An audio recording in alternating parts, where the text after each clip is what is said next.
Hello friend दोस्तों, आज का टॉपिक बहुत ज़्यादा इंटरेस्टिंग है क्योंकि आज मैं बताने वाला हूँ डेटा वैलिडेशन में ड्रॉप डाउन लिस्ट कैसे क्रिएट की जाती है। तो अभी फ़िलहाल मैंने यहाँ पे एक छोटा सा एग्जांपल लिया हुआ है। सबसे पहले समझ लेते हैं करना क्या है। तो यहाँ पे हमने डिपार्टमेंट लिए हुए हैं, फाइनेंस यहाँ पे लिखा हुआ है। टोटल मिला के अभी फ़िलहाल हमारे पास 2 डिपार्टमेंट है। अभी मैंने यहाँ पे स्मॉल एग्जाम्पल लिया हुआ है। आप इस एग्जाम्पल को अपने प्रोजेक्ट में, किसी बड़े प्रोजेक्ट में इम्प्लीमेंट कर सकते हैं। तो फ़िलहाल मैंने यहाँ पे छोटा एग्जांपल लिया हुआ है आपको जल्दी समझाने के लिए। तो यहाँ पे अभी फ़िलहाल मेरे पास 2 डिपार्टमेंट हैं, अकाउंट्स एंड फाइनेंस। आप अगर देखोगे ध्यान से तो यहाँ पे कुछ नेम लिखे हुए हैं अलग अलग। अकाउंट और फाइनेंस में अलग अलग अरुण, जैसे विनय, अर्जुन, अमर, रमन लिखा हुआ है अकाउंट्स में। विजय, अरुण, अखिल, श्याम लिखा हुआ है फाइनेंस में। अब हमें करना क्या है यहाँ दोस्तों कि हमें यहाँ पे एक ड्रॉप डाउन लिस्ट क्रिएट करनी है अकाउंट्स की और फाइनेंस की। और हमें करना क्या है, जैसे ही हम यहाँ पे अकाउंट सेलेक्ट करें तो यहाँ पे अकाउंट्स वाले जो नेम है वो यहाँ पे शो होने लगे, उनकी ड्रॉप डाउन लिस्ट यहाँ पे क्रिएट हो जाए। और अगर मैं यहाँ पे फाइनेंस सेलेक्ट करूँ, जो भी अभी सिलेक्ट है, तो फाइनेंस के यहाँ पे दिखने लगे। अकाउंट सेलेक्ट करूँ तो अकाउंट के, फाइनेंस सेलेक्ट करूँ तो फाइनेंस के। तो ये कैसे होगा, सबसे पहले मैं इसको रिमूव कर देता हूँ और यहाँ पे क्रिएट करनी है मुझे अब ड्रॉप डाउन लिस्ट।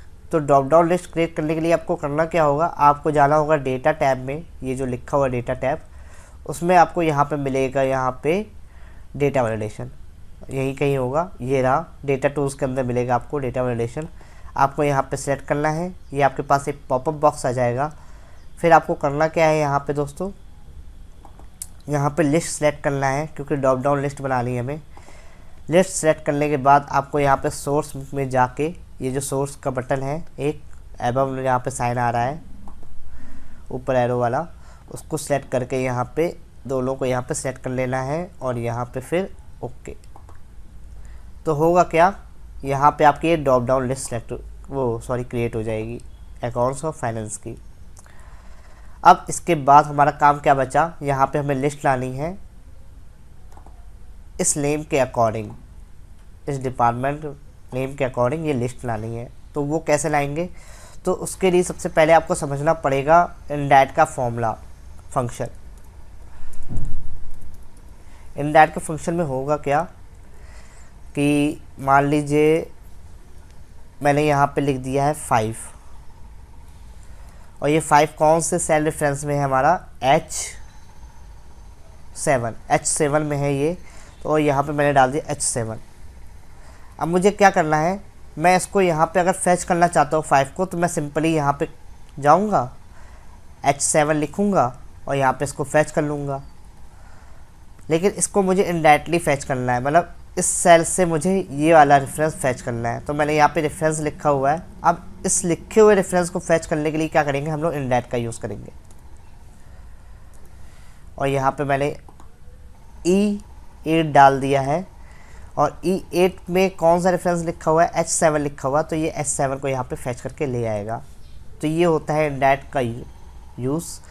अब इसमें कैसे यूज़ करेंगे हम लोग, इसमें कैसे इम्प्लीमेंट करेंगे यहाँ पे, तो इंडैट में हम लोग क्या करेंगे, उसकी नेम रेंज दे देंगे उस डिपार्टमेंट की। तो सबसे पहले नेम रेंज हमें बनानी पड़ेगी। तो हम लोग करेंगे क्या, इसको यहाँ पे सेलेक्ट करेंगे इस रेंज को, यहाँ पे अकाउंट्स लिखा हुआ है तो यहाँ पे अकाउंट्स नेम डाल देंगे हम लोग, जैसे लिखा हुआ वैसे एंटर कर देंगे। और यहाँ पे इसको सेलेक्ट करेंगे, इस वाली नेम रेंज को, यहाँ पे फाइनेंस डाल देंगे। तो अब अगर ध्यान से देखोगे आप लोग, तो ये इस नेम रेंज का नाम हो गया अकाउंट्स और इस नेम रेंज का नाम हो गया आपका फाइनेंस।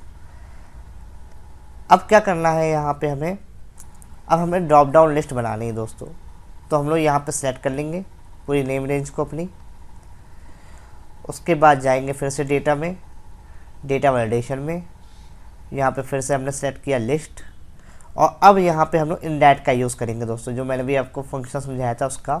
इंडैट लिखेंगे, ब्रैकेट ऑन करेंगे, और उसके बाद नेम रेंज हमें डालनी है। अब हमें डायनामिक नेम रेंज डालनी है, तो ये आप डालोगे इससे, यहाँ पे अकाउंट सेलेक्ट करोगे तो ये अकाउंट्स की रेंज ले लेगा, यहाँ पे फाइनेंस आएगा तो ये फाइनेंस की रेंज ले लेगा। उसके बाद ब्रैकेट ऑफ, उसके बाद यहाँ पे ओके। तो अगर आप ध्यान से देखोगे तो यहाँ पे अकाउंट्स के बंदों के नेम नज़र आ रहे हैं आपके, विनय, अर्जुन, अमन, राम, ये सब यहाँ पे लिखे हुए हैं अकाउंट्स में। और जैसे ही आप यहाँ पे फाइनेंस सेट करोगे तो ये फाइनेंस के नेम आ जाएंगे आपके, विजय, अरुण, अखिल, श्याम, ये सब फाइनेंस में लिखे हुए हैं।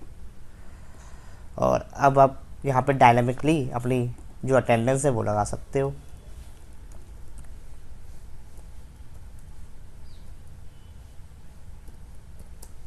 इस तरीके से।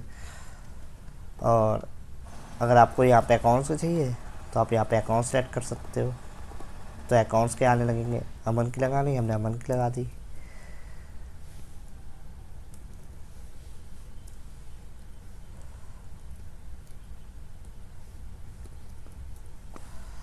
तो इस तरीके से आप यहाँ पे ये क्रिएट कर सकते हो। बेसिकली मेरा समझाने का पर्पस ये था कि आपको ड्रॉप डाउन लिस्ट आ जाए वैलिडेशन में कैसे बनाई जाती है। तो मैं आशा करता हूँ ये वीडियो आपको पूरा पसंद आया होगा। अगर पसंद आया तो इस वीडियो को लाइक कर दीजिए और हमारे पेज को फॉलो कर लीजिए एक्सेल विद मुकुल को। और हाँ दोस्तों, अगर आपको डिटेल में वीडियो देखनी है तो हमारे YouTube channel Excel with Mukul को सब्सक्राइब कर लीजिए। तब तक के लिए दोस्तों धन्यवाद, गुड बाय दोस्तों।